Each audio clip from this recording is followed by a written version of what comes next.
Hello again, scholars, and welcome back. We're now over the proverbial hump and on the downhill side of the course. Unfortunately, downhill doesn't mean any of us are going to be coasting to the finish line. It's when we're tired and doubting our strength that we call out to the Lord, and He is faithful. In my experience, looking back over some of the hardest things I've ever done, I know that the Lord never let me go through those times alone. You're not alone either. I'd like you to take a minute to reflect and thank God for those who surround you, encourage you, pray for you, and delight in your achievements. Some of you may have more of these people in your lives than others, but I bet we can all think of someone who's on your side. And if you can, remember, I'm on your side. I pray for you, and I consider my relationship with you a privilege of my teaching ministry, and I delight in your success and achievement, as you are now becoming that kind of champion for someone else who feels misunderstood, isolated, and alone. 2 weeks ago, we discussed what it means to be human and identified some of the trappings of worldly wisdom on the matter.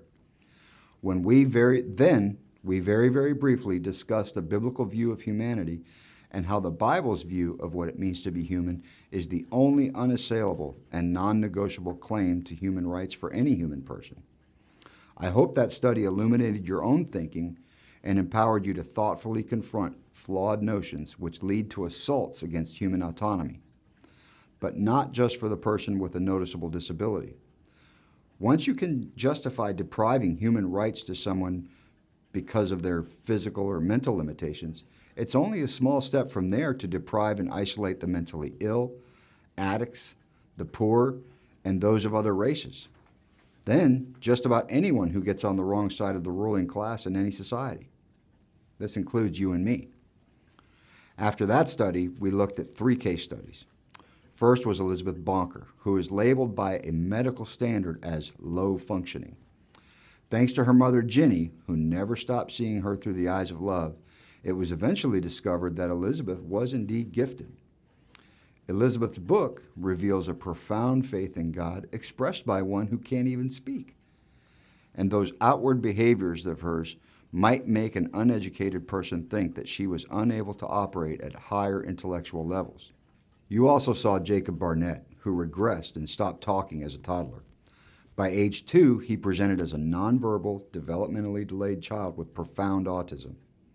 Jacob's parents were told he would never speak, never tie his shoes, and would probably have to be institutionalized. Again, Jacob's mother wouldn't give up on him. Jacob is now one of the world's most well-known prodigies.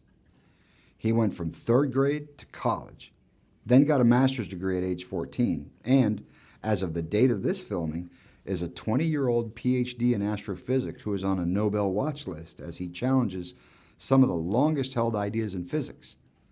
Where Einstein failed to unify general relativity and quantum mechanics, Barnett may very well be the one who succeeds. Lastly, you saw many others who described the role a special school held in their lives. Each of the subjects in this video were gifted in various ways, but I hope you noticed how they all described the social problems they had at other schools where their teachers, peer groups, and parents attempted to push them into whatever their acceptable mold of humanity was. I was personally moved by the girl who said that she had a reputation for being a rebel, or, as she put it, a hell child, until she came to the school and was free to be herself. How lonely it must have been for her to be told, in effect, this is what you have to be if you want us to love you, and then to know that she was not and could not be whatever that was. So, what was the common denominator in all these cases? Well, your answer depends largely on your view of these subjects. Your life experience somewhat highlights the details that stand out to you. Today, I'm going to give you another perspective that can inform your view and your work as educators. The perspectives of social distance and contact theory. Social distance is the distance between two people as perceived by either party. This perception of distance can be professional, financial, or motivated by age, income, race, religion, or other factors. Last week, we reviewed Jesus' presentation of the parable of the Good Samaritan. This parable observed, then smashed, perceptions of social distance that were held between first-century Samaritans and Jews. As a professor, I view each of you as a fellow worker in our commonly held educational ministry. As I perceive it, you and I have very little to no social distance between us. Your students, on the other hand, may perceive a much greater social distance between themselves and you. They are children who view you as a grown-up, wise. You've been to college. You don't need to ask your mothers for permission to go places. See what I mean? In the Far East, there are great perceptions of social distances between students and professors. If I were teaching a class in Japan and I stood in front of the class with my hand in the air and said, "Raise your hand if you've ever heard of social distance theory," I would probably get a whole classroom of students with their hand in the air who had never heard of social distance. Are they being dishonest? No. What I'm seeing is their perception of social distance and the respect they think they're supposed to pay a professor. The Japanese college student might say, "I care so much about what he thinks of me, there's no way I'm admitting I've never heard of this social distance thing. I'll go look it up right after class." Warwick and Gallagher wrote that Emery Bogardus is widely regarded as the father of social distance theory. He developed his social distance scale in 1924 to measure the grades and degrees of intimacy between people of different racial and ethnic groups. Bogardus found that understanding and intimacy inspired a preference to narrow social distances between individuals, and that closing social distances provided opportunities for genuine, mutually beneficial social relationships. Understanding and intimacy are contrasted in social distance theory by prejudice, which Bogardus defined as an instinctive and spontaneous disposition to maintain social distances. As social distance gaps are closed, opportunities to form genuine relationships occur. As one might expect, a prejudicial preference to maintain social distance gaps prevents opportunities for social relationships. The Bogardus social distance scale's validity and relevance have been virtually uncontested in sociological scholarship for nearly a century, and they have been proven universally reliable and applicable across cultures the world over. One key factor that is identified in nearly all social distance research is the identification of what researchers call similarity attraction. Similarity attraction is a universal attraction humans have consistently demonstrated for others who are perceived to be very much like self. Have you ever supervised high school students at lunch? Do you see this similarity attraction in who your students eat with? Do upperclassmen tend to eat with other upperclassmen? In younger elementary grades, don't the girls tend to eat together?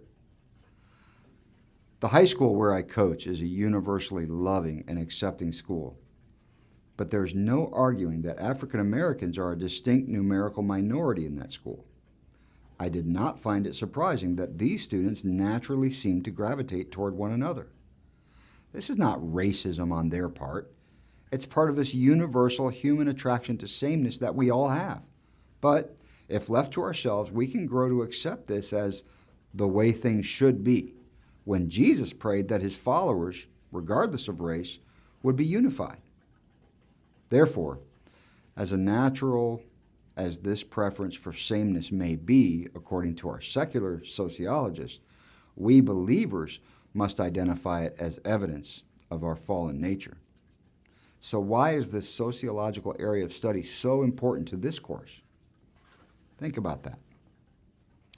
What if you were a distinctly different person who, numerically speaking, was the only one of your kind at your school?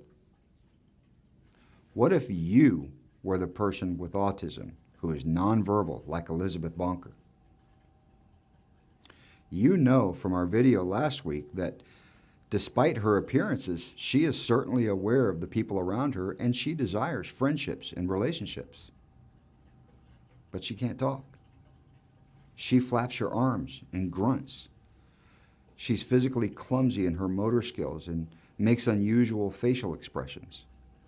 How, without your wisdom and intervention, are the other girls in your school likely to view her? As if this preference for sameness wasn't enough, humans also display an equally powerful aversion from those who seem very different from themselves, and they tend to spontaneously avoid them and exclude them from their social groups, which, of course, include limiting their participation in activities, friendships, and other social constructs like ministry.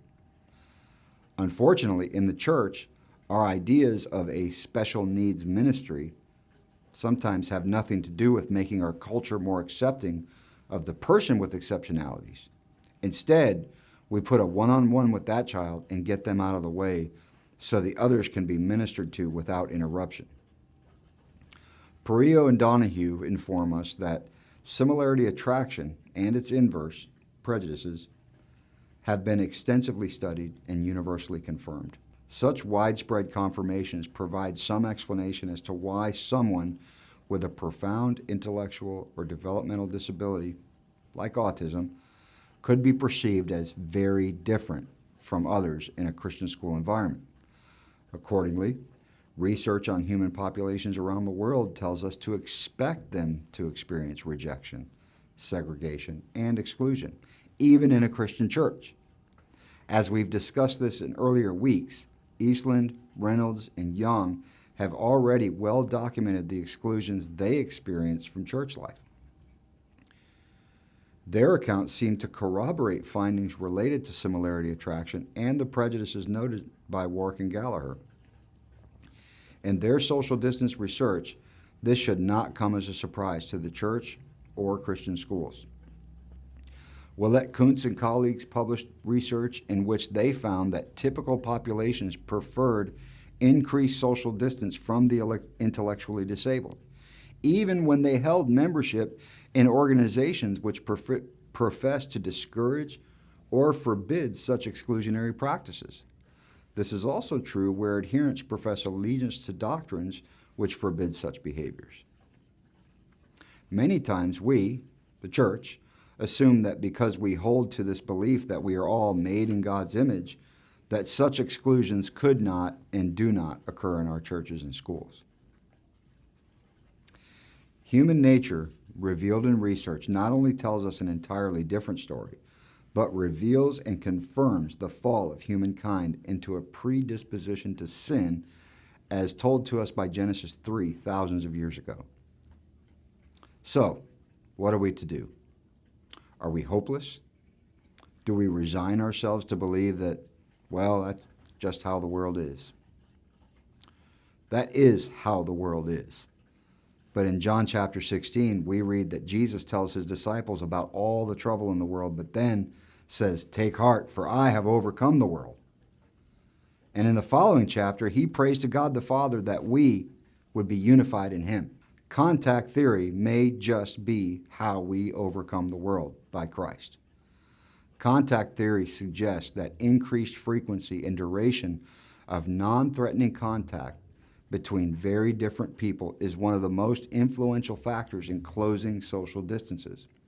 When studied, those who are not intellectually disabled and have higher levels of intimate contact with the intellectually disabled, they have significantly less prejudice and prefer less social distance between themselves and those with intellectual disabilities.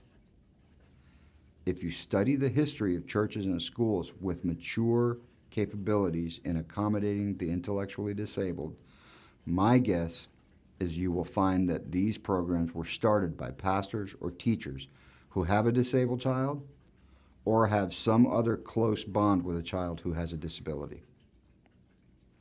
Wilson and Seore say that numerous studies around the world have consistently demonstrated that those who have more frequent and intimate contact with the intellectually disabled tend to report more positive acceptance for those with intellectual disabilities than do people with less contact.